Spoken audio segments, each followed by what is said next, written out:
రగిలిన బాధ కన్నీరై కారుతుంది, కష్టానికి కారకులెవరో తెలపమని కోరుతుంది.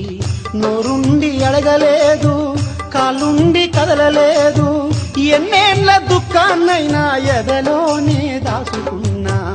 గుండెలోన రగిలిన బాధ కన్నీరై కారుతుంది, కష్టానికి కారకులెవరో తెలపమని కోరుతుంది. కష్టానికి కారకులెవరో తెలపమని కోరుతుంది.